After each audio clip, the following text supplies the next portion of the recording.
Assalamualaikum warahmatullahi wabarakatuh. Perkenalkan, nama saya Daniel Junaidi dengan NIM akhir 117 dari program studi sosiologi dan anggota KKMT 103 Desa Gili Timur. Video ini memuat tentang pelatihan budidaya dan pemanfaatan labu kuning. Video ini bertujuan untuk pengabdian masyarakat dan memenuhi luaran individu KKN. Baik, pertama-tama kita harus tahu dulu syarat tumbuhnya labu. Syarat tumbuh labu yang pertama, tanaman ini paling baik ditanam di daerah dengan ketinggian sekitar 800 sampai 1200 meter di atas permukaan laut. Curah hujan pun sekitar 700 sampai 1000 mm per tahun dan kelembapannya sekitar 75%. Yang kedua, jenis tanah terbaik untuk menumbuhkan labu kuning atau waluh adalah tanah aluvial humus, tanah kering gembur, bekas rawa, andosol, tanah merah, dan grumusol. Baik, selanjutnya kita harus mempersiapkan lahan. Yang pertama, pastikan area tersebut bersih dari gulma atau tanaman pengganggu.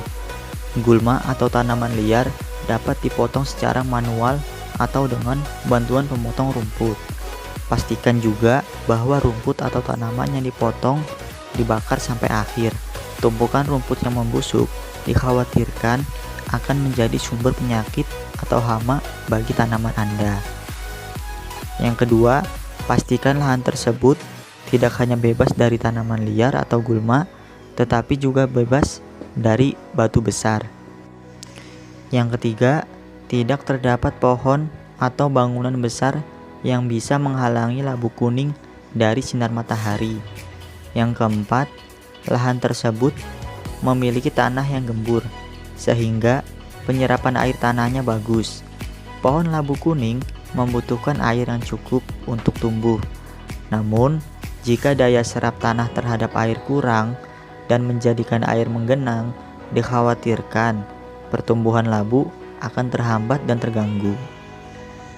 Yang kelima, tanah digemburkan terlebih dahulu dengan cangkul atau traktor. Yang keenam, buat lubang tanam dengan diameter 10 cm saat bedengan sudah siap.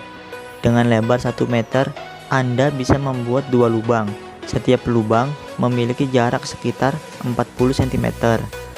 Yang terakhir, berikan pupuk sebagai pupuk dasar di setiap lubang. Baik, selanjutnya penanaman labu kuning. Menanam labu kuning sebenarnya cukup mudah. Berikut langkah-langkahnya.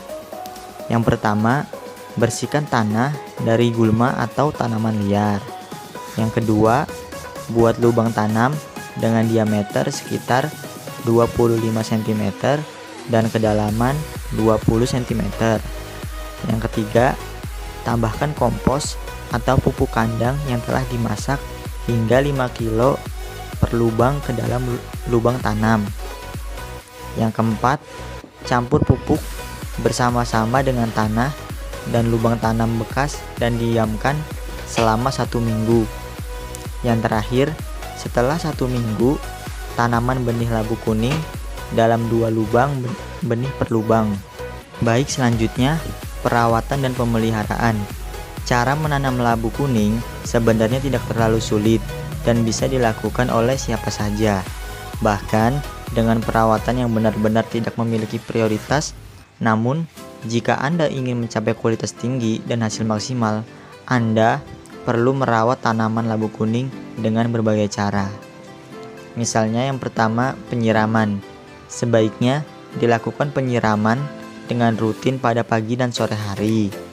Penyiraman dilakukan secukupnya saja yang membuat lahan tanam menjadi lembab dan tidak menggenangi lahan tanam. Kemudian pemupukan. Tanaman labu kuning tidak hanya diberi pupuk dasar tetapi juga pupuk susulan. Salah satu pemberian pupuk susulan adalah pupuk kandang yang merupakan pupuk organik. Pemupukan biasanya dilakukan secara rutin setiap 3 bulan sejak saat penanaman benih. Kemudian penyulaman. Benih labu kuning termasuk benih yang tumbuh cepat. Secara umum, benih berkecambah 7 hari setelah tanam dan tunas terlihat di permukaan. Dan jika Anda melihat benih yang tidak tumbuh, segera gali lubang di tanah dan tambahkan benih baru untuk mengisi yang kosong tersebut. Dengan cara ini, Anda dapat dipastikan bahwa semua tanaman labu kuning Anda dipanen dalam waktu secara bersamaan. Selanjutnya, kepenyiangan. Gulma atau tanaman liar adalah musuh utama petani dan pembudidaya tanaman. Karena mereka terus muncul, maka diperlukan energi dan waktu ekstra untuk mengatasinya. Ada 2 cara untuk menyiasatinya. Pertama, gunakan cairan kimia. Kedua, lakukan secara manual. Namun, meski begitu, cara pertama tidak dianjurkan. Karena selain menghentikan pertumbuhan gulma, ada juga resiko bahwa tumbuhan tanaman dan nutrisi Anda di tanah akan terganggu, sehingga tanah tidak dapat lagi produktif dan tidak dapat digunakan dalam jangka waktu yang lebih lama.